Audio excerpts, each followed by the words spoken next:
Hello, my friends. Hi there. My name is Natasha. I'm the creator and the founder of the Glow Up Method. And here I am. It's another late night taping. It has been a day, let me tell you. So I was super excited, got all these things done, finally committed to booking this trip to Saudi Arabia with my son. Had a great deal. I was so excited because the ticket prices had dropped significantly. And you know me, I'm a frugal girl. So I was like, yes, everything was going to work out perfectly. And I got the confirmation, not the, I got I look in my app, it shows the booking in there. I go to sleep. I see this morning the ticket prices went up substantially and I'm feeling like a win. Like I timed this perfectly. It was the lowest it had been in weeks. I really got in on this opportunity to go. I go about my day and I go look in my app and it's missing. And I don't know why I looked, but I looked and it's missing. But by the time I call, they're closed. So there's nothing I can do. I chat with a chat and they're like, yeah, there was something wrong with the payment. And so it was declined. You're going to have to rebook. I go rebook. They have now more than doubled in price, the tickets. And I'm frustrated. I'm really annoyed inside because I feel like I could have done more. And, I have the booking number, I have everything. There was nothing saying the payment was declined. There was nothing that would have indicated anything was amiss. And there was money on the credit card. I go look at the credit card, there's money there. But then while I was in there, I go make a payment. I pay from the wrong account. It's been a series of upset, and I'm really working through my tools, which I appreciate that I have, and I have been able to come down. I've been able to okay, I'm fine. In other situations, this would give me major PTSD. I'd be beating myself up about what more I can do. And I know in my heart that they're not going to do anything. I'm going to give them a call tomorrow and I'll give them my best Natasha effort, which can be fairly persuasive at times. But at the end of the day, I am not holding my breath.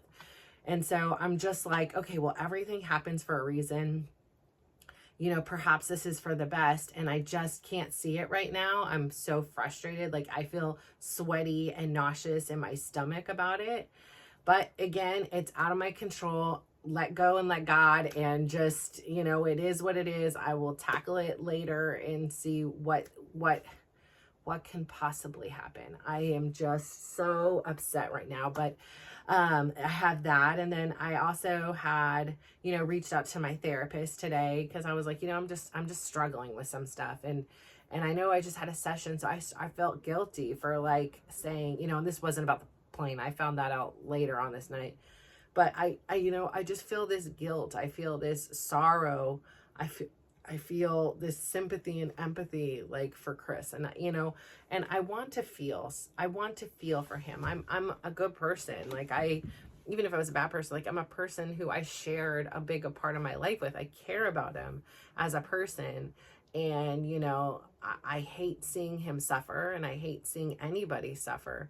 And, there's this just deep sorrow within me, and it's hard and it's conflicting because for so much of my life, I have made it a priority to prioritize his needs. And I know from his perspective and his viewpoint that probably wasn't the case, but it was for me. I was always worried about his well-being, how he was, his reactions, what he wanted to do. I really surrendered a lot of my power and control over to him. And he never asked me to do that or anything like that. But that was kind of, we were these two traumatized kids who, found themselves in a situation where, you were pregnant and there were strangers, and we really wanted to do what was best. And, we thought we were doing what was noble. And I'm really proud that two broken kids could do everything that we've accomplished and done with our kids. Our kids are remarkable. They really are. They are good people. They're good humans. Like my son, he can't play in his soccer games. He's still recovering. It's been a little over 6 weeks now, 16 weeks of not being able to play since his knee injury. And 16 weeks, like 4 months has gone by, and he has been on the sidelines. And instead of, a lot of other people who choose to just sit on the bench and watch the games, which is totally fine. You're still there supporting. This kid was scouting other teams. He was first aid. He was physical therapy, using his knowledge that he's gained in there to help the kids through some of their injuries on the thing, like with little stretches and things, getting ice, elevating, the basics. He was set up a whole video camera and was doing the recording for the team. So I just have to say, like, I'm so proud of that, right? Like, it takes a lot of courage. Like, I've seen many kids who are injured and they just don't show up, and he shows up to everything, practices and things. So I'm glad to hear that today he wasn't in any pain. He had a little bit of pain a couple days before, and so it sounds like things have kind of calmed down again, and now it's like taking it slowly again. And he has this pressure because he really wants to come back at the end of this month and participate in a tournament with his team. And hopefully that will happen for him, because my heart is so in awe of how tremendous these kids have done in the face of injuries.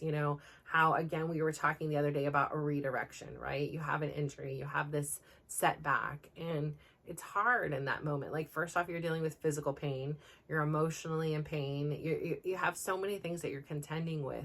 So to really be able to take a setback and see it as a set up is such a beautiful quality that just exhibits so much resilience and power. And so I know it's really hard. And so I remind myself that right now, like, this is really hard. Chris and I have never been divorced. We understand, as people who have had parents divorce, we understand what it's like to be on the other side and be the kids, because even kids are impacted by it. And we never wanted to be the ones to hurt our children. And, even if things weren't going smoothly, we really did have this desire to keep the family unit together. And unfortunately, I have had this awakening and awareness of myself and who I am and how I want to navigate this world. And, as the days have gone on, I have more, like, there's like putting a spotlight on the fact that, our values, integrity, and, visions don't align anymore. And perhaps they never did. I don't know. And it's sad because, there always was potential there. Like, when he's great, he's great. Like, I love those days that he's goofy and fun, and he has his own things. He's a very traumatized person as well. And so, it's really challenging for him because he has his own things, right? Like, he needs reassurances. He needs all these things just to be able to, function in a relationship. And I need different things. And, I need unconditional. I need, you to be kind and show up to me regardless of what you're going to get out of it. And so it's a really sticky place to be in. And I know that at the end, like, this setback is going to be a setup for us both. Like, I really do just want him to be happy. I really do feel sad that, he has an experience that's so challenging, and seemingly on days it's more tough than others. And I can't understand it in the length of time he's had experienced it, but I personally have had days where I have, struggled to get off the sofa, or I have struggled to get out of bed, or, struggle to get out of the car because I'm crying. Like, I get it. I get feeling overwhelmed and things like that. And I get, for me, I've had the blessing and the luxury to know that, like, I've learned how to reframe certain things, and I've learned how to really use the mindful tools to kind of get in touch with what I'm feeling, and to go back and have some moments with that younger version of me that was really broken and that was really alone and not understanding what was happening in the world around her as she was, formulating her idea and place in this world. And so, it's tough. I don't know. I don't know what traumas and experiences. And I say that because I don't think that there's a single one of us that isn't or hasn't been touched by some form of trauma.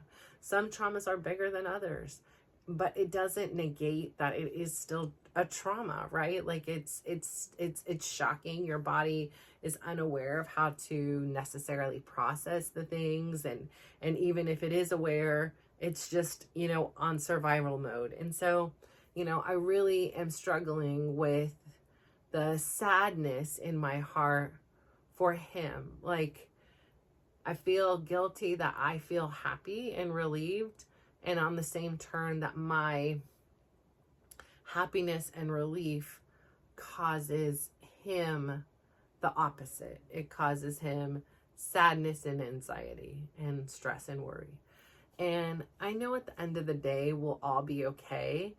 And my hope here is that we'll be all more than just okay, that we will be healthy and making progress.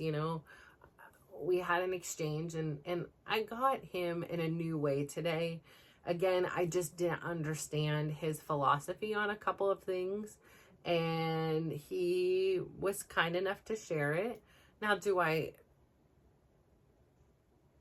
agree or feel the same way? No, but we don't have to all agree to function in this world. And I think the hard part to me is like, I think the biggest challenge is like the confusing thing for me is like, I have always wanted to kind of protect and help him. And I know he may not always feel like that. But I don't know if that was always reciprocated to me by certain things that were said. And so like that hurts me. That makes me really sad. Like it makes me really confused because I just so really desired this endearing, unconditional love that perhaps I never got because my mom wasn't there. And I felt like, well, then, if she's not here, she doesn't love me.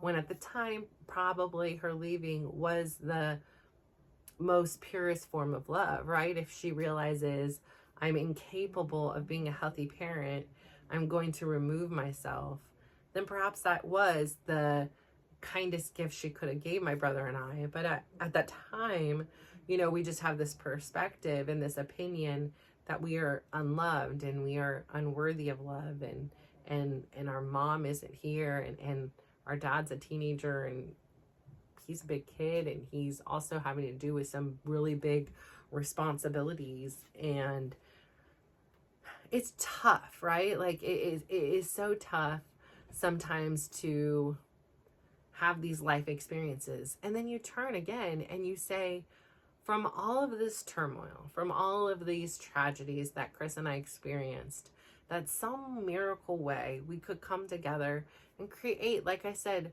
4 remarkable people, that we are remarkable people, not necessarily together, but we are helpers. We are volunteers. We are, people who care about other people. We are people who help. I mean, his whole career is helping people with their computer problems. So like, we definitely have that in common.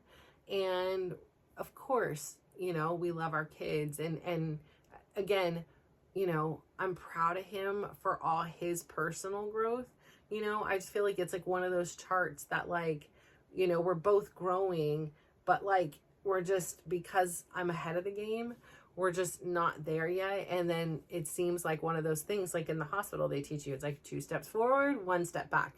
You're still ahead at the end of the day, but it still feels like you're just kind of going back and forth. And I really just need this time and this space to explore who I am and not have all that judgment and his own insecurities kind of be thrown on top of me and become my problem. I really have taken a lot of pride in the fact that I was able to carry the wagon for so many people for so long. But I realize now that when I was taking on this load, number one, it was too heavy for me to carry. Like, it wasn't anything I really wanted to carry and do, but I loved the people. I loved everybody around me. And so I wanted to assist. I wanted to help. I wanted to share my knowledge and my strength. And I wanted to pull that wagon with them. I didn't realize I would begin to take over and pull the wagon for them. And so, you know, it's a real eye-opening experience. And so I don't know how many of you are out there are dealing with a breakup or a divorce or, you know, some kind of other dissolution of a relationship. It really does go in waves. I mean, they say in times, you know, like there's the stages of grief. I don't necessarily know what they are to like repeat them to you, but it is. I mean, there's times that like I feel good, and there's times that I'm like, what am I doing? Like, am I doing the right thing on like a logical level? But like on a heart and emotional and spiritual level, I'm like, yes, this is exactly what I need in order to grow. And so it's scary, right? You have logistics like for kids that are dependent upon you, and your own self who's now dependent on you, and someone who is comfortable, you know, doing her things that I'm able to do because I have the luxury of their dad here. Like, you know, when he's gone, does that mean it's all my responsibility to get them to and fro beyond what I already do? And, you know, it is a lot to consider. And then you have their emotions and their things. And at the end of the day, I would love for it to work. I just really need peace. And I really want to model that for my kids. And so in some ways, it's like I want my cake and eat it too. I don't want to be together with him, but I do want to be around the good Chris that shows up for his kids, and that's able to pay some of the bills, and that's able to do some things. And I know he's safe, right? Like at the end of the day, someone who has been so programmed, and not necessarily by him, by me or whoever, just I'm so conditioned to worry about him. Is he going to come home? Worry about him, you know, how he's doing mentally and emotionally, even though I don't always know the best way to support him. And really over the last few years, having withdrawn a lot of the support and the responsibility of it. I mean, I learned a concept a few years ago, and, you know, I would ask him, you know, how can I support you, instead of assuming I would know. And he would say, I don't know. And I was like, well, if you don't know, how am I going to know? And, you know, there were criticism that I'm not supportive enough, or I'm not supporting the right way. And so I felt like asking the question, posing the question, really was this space where he could take the time to investigate and discover what it is, instead of me guessing. You know, it's like when the kids are babies and they're crying, and you're like, okay, is it the diaper? No, diaper's clean. Is it you're hungry? No, they're spitting out the bottle. You know, is it this and this and this? And so that is how each one of his kind of outbursts, or, you know, his moments of strife have been. And I'm in this guessing game, like, what does he need? What does he want? And then, you know, I start getting frustrated because I'm like, I'm not you, and I'm doing everything I can. I'm getting shut down and rejected, and I'm exhausted because I'm thinking about your problems, and I got my own problems and things going on. And so it was a real challenge for me. And freeing that space that was really dedicated to him has allowed me more time to explore who I am. And so I really do feel that appreciation. But again, I feel this torn because I really do sympathize with his thing. Like, this is his family. This is all he has. And, you know, I'm not the one leaving my home that I've been in. I'm the one staying. And so to leave and start over and do things that he quite honestly never did. He never, you know, set up the Comcast or the PG&E or even looked for a place for us to live. Those things all fell upon my shoulders. And so I can imagine for him, it's a very overwhelming and daunting experience. And so it makes sense, you know, like, again, when I can take myself out of the situation, it makes all the sense in the world why he's blowing up, right? But it doesn't mean that I have to accept that, and the kids do too. So it's this complex web of understanding and compassion, but also learning how to advocate for myself, and my kids advocate for themselves, and establishing and enforcing boundaries, because it's so easy for me to want to go fix it and figure it out for him. Oh, let me just take it over. Let me go look at what apartments are like.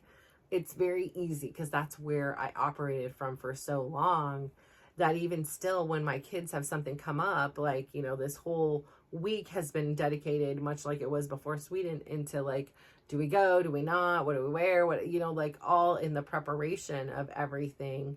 And for myself, like the mental preparation of being like, I am also getting out of my comfort, like really out of my comfort zone. Like, this isn't, I'm going to Europe or the East Coast. Like, this is like a country very far away that I know very little of, in the desert, in the middle of the summer. And there isn't like a plethora, from what I can see, tourism or anything like that. And then it's a little intimidating to go out and explore as a female alone, and so there's a lot of different emotions. And so then I settled on today, like, hey, I'm just gonna go. I'm actually going to utilize this time. I'll bring my laptop and really just plug away at taking care of some of the things that, my dance classes, my life here, keep me so busy that I am unable to really carve out and dedicate the time to it. So I'm like, here, I have a bunch of days that I can spend doing it, knowing that Dylan's okay and he is supported out there. And then here we go. I don't even have plane tickets now. Ugh. And in one aspect, I'm like, it's just money. Like, don't freak out about it, all that. And on the other aspect, it's like, why? Like, why? I just kind of, sometimes I'm like, I could use just a little break. Like, everything doesn't have to be a universal lesson here. Like, sometimes I could just use a win. And I felt like I had a win yesterday with these great ticket prices. And then when I saw them jump up today, I was like, hell yeah, like, it's on. And, I still had like panic because it's like 13 days away, and, missing one of my son's first day of school. I already missed his last day of school, and just not being around here, and getting out of my thing and missing my dancing and things like that. And again, he has said I don't have to go. And so again, I can say, hey, I made a mistake. Somehow this is my mistake, and I'm going to take myself out of the equation. There you go. It's the same amount of price if I just send him alone. But I have really now committed to going there, and, it's where I would feel the most peace. And so, yeah, I'm just going to hope and pray that maybe there's some miracle tomorrow and somebody will take compassion on me. But I don't think they can adjust ticket prices, from what I understand about this. Like, I think I'm pretty much SOL. I feel so sick about it. But anyways, I say all that to say, like, yeah, things sometimes don't go as planned. And I know, again, this is a redirection. Maybe something was going to get delayed with the flights, or something was going to happen. Like, I'd lose my luggage. I don't know, right? Like, I don't know in the scheme of life. Right now, it's frustrating and annoying. And it's just money. Like, at the end of the day, it's just money. But it also is, we don't have a whole heck of a lot of money. Like, things are really tough right now. Like, the economy is tough. Our clients' businesses are closing down. Like, it's tough. Like, he's doing the best he can on his own without a whole heck of a lot of support. And so, I do admire him for the support that he has provided for the family. And I just feel an immense amount of, because I think for so long, as of recently, he's kind of been the villain in my story. And even though there's glimmers of hope and things like that, like, as I have, become my own heroine in my life,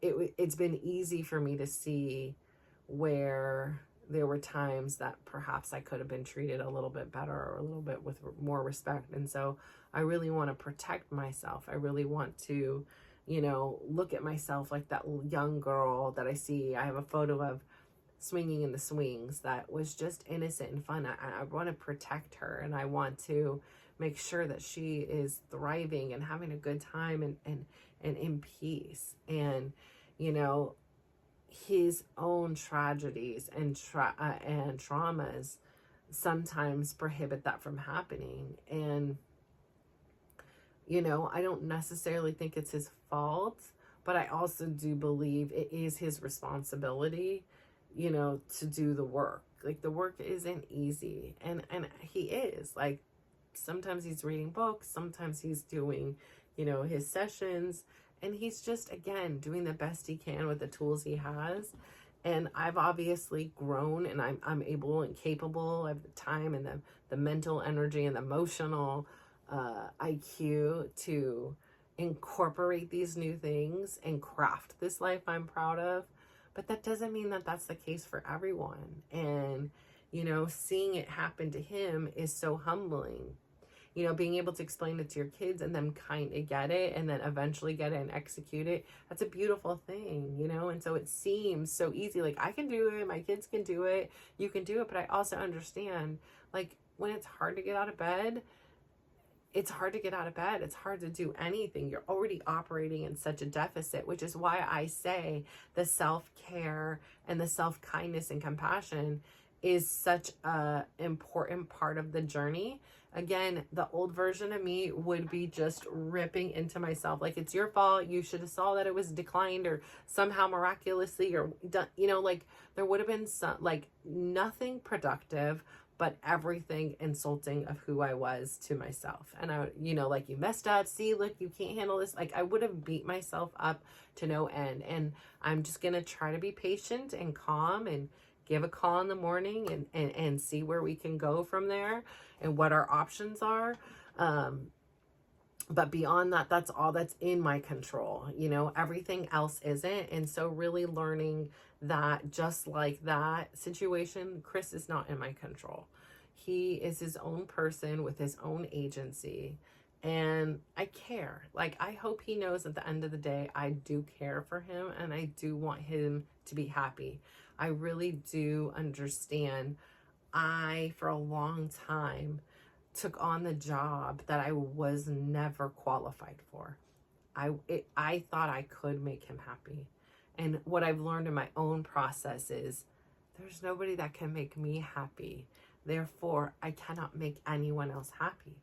I can contribute. I can, you know, do the opposite of contributing, but I cannot make somebody happy. I cannot make somebody not feel depressed. I cannot make somebody feel less anxious, right? I can help, I can support, and I can guide and, you know, be there, whatever it may be, but I cannot take it away. And for so long, I wanted to fix every problem that presented in my vicinity.